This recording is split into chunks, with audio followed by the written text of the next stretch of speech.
এটা যখন মদের পাশাপাশি এটা যখন দিতেছে না, এখন আর ঘুমায় না।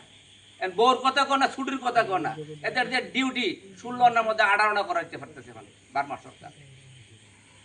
আর তারও তো রাষ্ট্র রক্ষা রাখতে হবে, যদিও বিধর্মী হয়। যাক, ওখান থেকে আমরা কি জন্য খাচ্ছি, আমরা বাঙালি কি জন্য খাচ্ছি, আমাদের লাভটা কি, এটা আমি বুঝে উঠতে পারতেছি না। এখানে আমি বলবো রাজমিস্ত্রি এবং রাজযুগালি যারা আছে, আমি হিসাব করে দেখছি এদের কাছে বেশি। কেন এরা খায়? এই কথা বলে না, এই কথা বলে না। এরা কেন বাবাটা খায়, কেন সেবন করে এরা? কারণ বিল্ডিং যখন নির্মাণ করে তখন এরা একটা আড়াল পায়, জুবজার পায়। এটা বিল্ডিং এ কেউ যায় না, এরা ছাড়া আর কেউ থাকে না। থাকে? এই কথা বলে, এরা ছাড়া কেউ থাকে না। এরা খুব আরামসে খাইতে পারে। খাইতে খাইতে এই বাবা প্রত্যেকটা রাজমিস্ত্রি এবং রাজ যুগালীদেরকে শিখে ফেলছে। এরাই শিখেছে। কারণ এককভাবে যদি এরা বাবা খাইতে যায় তাহলে পয়সা কুলাইতো না। এই জন্য এরা করছে কি, সমষ্টিগতভাবে মিললে এরা বাবা সেবন করে। তো এখন এরা বাবা সেবন করে, এখন আমরা যারা বাবা আছি, জন্মদাতা পিতা আছি, আমরা হেরা বাবা ডাকি, ছেলেতে বাবা ডাকি না, আদর কইরা কাজে নিয়ে যায়। আমরা বক্তব্যে পাঠাই না, আমার সন্তান বক্তব্যে পাঠাই না। বক্তব্যে গেলে রাজ্য গেলে যে দেবো কে, চল তুই রাজ্য গেলে গেলে আমি পাবো 500 টাকা, আরে আমি পাবো 1000 টাকা, বর্তমানে 1000 টাকা, 1000 টাকা তুই পাবি 800 টাকা। ভক্ত, আমি স্কুলে যাই না, কেন যাই না? আমি পাবো 500 টাকা আর 1000 টাকা তুই পাবি 800 টাকা। চল, এইভাবে আমার সন্তানকে আমি অধপতনের তলদেশে নিয়ে যাচ্ছি। আমি নিজেই, আমি বাবা হিসাবে তাকে কুরবানি দিতেছি, কিন্তু আমি বাবা হিসাবে আমার যেটুকু দায়িত্ব আমি দায়িত্বটা পালন করতেছি না। কিছু লোক আছে যে বিয়ে করছি, সন্তান হয়েছে, এটি আমরা মনে করি, তাই না? কিন্তু তাকে যে লালন পালন করতে হবে, এই দায়িত্বটা কে নিবে? বাবা হিসাবে আমি কর্তব্য কতটুকু না পাঠাইলাম মক্তবে। আমাদের ইমাম সাহেব, আমাদের মহল্লার মধ্যে আমাদের মসজিদ, এটা বলা ঠিক না। আজকে 2 তলা টিনের ঘর থেকে এই পর্যন্ত 2 তলা হয়েছে, আজ পর্যন্ত পারলাম না 4টা সূরা হুজুর মুখস্থ করাই। কারণ ওই যে মক্তব ছোটবেলা আসে নাই, আর যারা একবার ছোটবেলা মক্তব আসছে এরা কোরআন শরীফ পড়তে পারে, এরা নামাজও পড়তে পারে।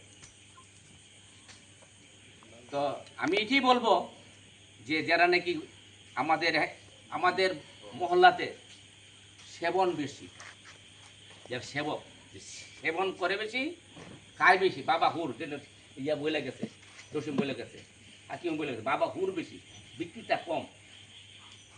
একটা 300 টাকা আমরা বাবা কিনে নিয়ে আসি। তবে আমি সিদ্দিক ভাই, জসিম, আব্দুল হাকিম, রুবেল, হ্যাঁ, ইমাম সাহেব আছে, তারপরে আরও যারা মানিক আছে, যারা গণ্যমান্য ব্যক্তিবর্গ আছে, দলীয় ব্যাংক আছে, আমরা একটা কমিটি তৈরি করবো। আমি একটা কমিটি তৈরি করছিলাম একবার পাবেলকে দিয়া, সুন্দর ডিউটি করছে। যেখানে খাইছে আমাকে ইনফরমেশন দিচ্ছে, আমি দৌড়ে গেছি, ঘটনাস্থলে গেছি, দৌড়ছি এবং শাসনও করছি। কিন্তু এখন সবুজ বাংলা সংগঠন আসছে, এই সমাজটাকে অধপতনের তলদেশ থেকে আবার আস্তে আস্তে একটা প্ল্যাটফর্মে দাঁড়া করবার জন্য আব্দুল হাকিমও চাচ্ছে, আমরা যারা নাকি নেতৃত্ব দিচ্ছে আমরাও চাচ্ছি। কিন্তু যারা গার্ডিয়ান আছে,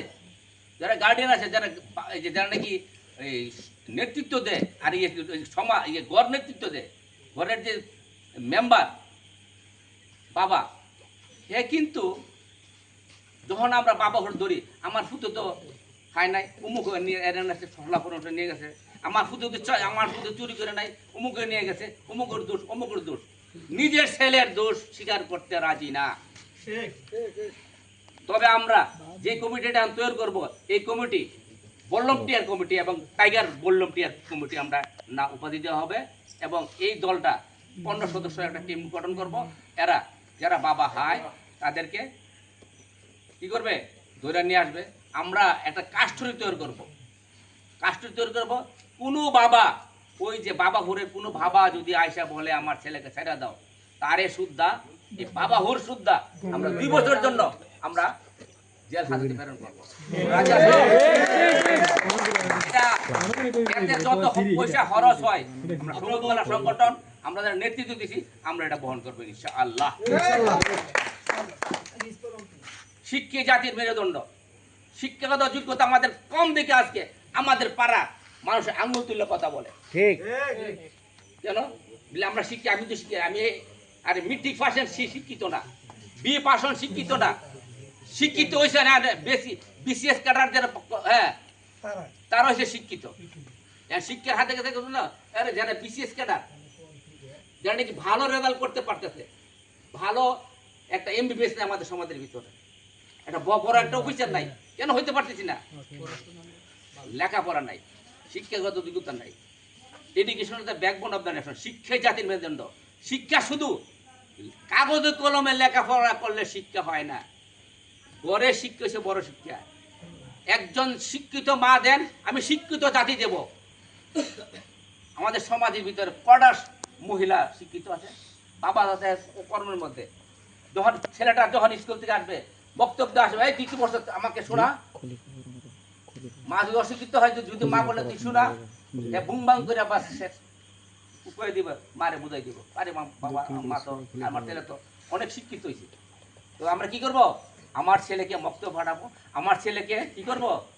স্কুলে পাঠাবো, আমার ছেলেকে নামাজে পাঠাবো। নামাজ নামাজ নামাজ, যে নাকি 5 ওয়াক্ত নামাজ আদায় করবে জামাতের সহিত তাকবীরুল্লাহ সহিত, তার জন্য আল্লাহ পাক রব্বুল আলামিন কি 5টা পুরস্কার আছে। 5টা পড়া 5টা। 1 নম্বরে এই জীবনে আমার জিন্দেগিতে রিজিকের পেরেশানি দূর করে দেবে। রিজিকের চিন্তা করতে হবে নামাজ পড়লে। আমরা রিজিক করতে, রিজিক তো আমাদের আগে বরাদ্দ হয়ে গেছে। 2 নম্বরে কবর আযাব মাফ করে দিবে।